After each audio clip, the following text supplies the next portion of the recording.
बाल गणेश और मूषक महाराज की मटर गश्ती बहुत समय पहले की बात है। कैलाश पर्वत पर भगवान शिव, माता पार्वती और बाल गणेश रहते थे। बाल गणेश बड़े ही चंचल, समझदार और शरारती भी थे। उनके प्यारे मूषक चूहा वाहन हमेशा उनके साथ रहते। मूषक महाराज भी कम न थे। दोनों की जोड़ी ऐसी थी जैसे मटर और छिलका। शुरुआत की शरारत एक दिन बाल गणेश जी बहुत बोर हो रहे थे। उन्होंने मूषक से कहा, मूषक भैया चलो आज कुछ नया करते हैं। रोज रोज कैलाश पर बैठे बैठे बोर हो गया हूँ। मूषक महाराज बोले, क्या करें गजानन, नीचे धरती पर चलें क्या? गणेश जी उछल पड़े, हाँ चलो किसी गांव में चलते हैं और देखते हैं कि लोग क्या करते हैं। दोनों तुरंत धरती की ओर चल पड़े। उन्होंने एक सुंदर सा गांव चुना जहां हरियाली, तालाब और खुशबूदार पकवानों की खुशबू फैली हुई थी। गांव की हलचल गांव में उस दिन एक विशेष भोज था। सब लोग स्वादिष्ट लड्डू, पूरी, हलवा और मोदक बना रहे थे। बाल गणेश जी को तो मोदक बहुत पसंद थे। जैसे ही उन्हें मोदक की खुशबू आई, वो सीधे रसोई में पहुंच गए। गांव की एक दादी मोदक तल रही थी। गणेश जी बोले, दादी माँ, क्या ये मोदक मेरे लिए है? दादी ने मुस्कुराकर कहा, बिल्कुल नहीं बच्चा, ये तो भगवान गणेश के लिए है।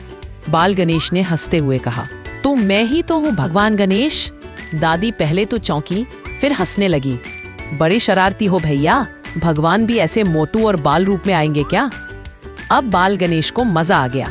उन्होंने मूषक को इशारा किया और दोनों मिलकर मोदक उठाकर भाग गए। पूरे गांव में अफरा तफरी मच गई। अरे कोई बच्चा सारे मोदक ले भागा। मोदक की चोरी और पकड़ा जाना। गणेश जी और मूषक जी तालाब के किनारे बैठकर मोदक खा ही रहे थे कि गांव के कुछ बच्चे उन्हें पकड़ने आ पहुंचे। गणेश जी बोले, अरे हम तो भगवान गणेश हैं। बच्चों ने कहा, हाँ हाँ हम भी विष्णु भगवान हैं, चलो चलो। फिर क्या, पूरे गांव के बच्चों ने गणेश जी और मूषक को पकड़ लिया और शरारती बालक समझकर पंचायत के सामने ले गए।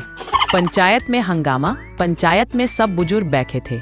मुखिया जी ने पूछा, बच्चा तुम कौन हो और गांव की रसोई से मोदक क्यों चुराए? गणेश जी ने पूरी गंभीरता से कहा, मैं गणेश जी हूँ, कैलाश से आया हूँ। मोदक तो मेरे ही प्रसाद हैं, मैंने चोरी नहीं की, बस प्रसाद ले लिया। लोग अब हंसने लगे। किसी ने कहा, इतना मोटा बच्चा और खुद को भगवान गणेश कहता है, देखो इसकी सूंड और बड़े कान भी तो नकली हैं। अब गणेश जी को गुस्सा आ गया। उन्होंने अपनी आंखें बड़ी की और एक पल में अपने असली रूप में आ गए। चमकदार देह, गजमुख, चार भुजाएं और दिव्य आभा। गांव वाले स्तब्ध रह गए। सबने तुरंत हाथ जोड़ लिए, हे प्रभु हमें क्षमा करे, हमने आपको पहचानने में भूल की। एक और शरारत। गणेश जी मुस्कुराए और बोले, ठीक है क्षमा कर दिया, लेकिन एक शर्त पर।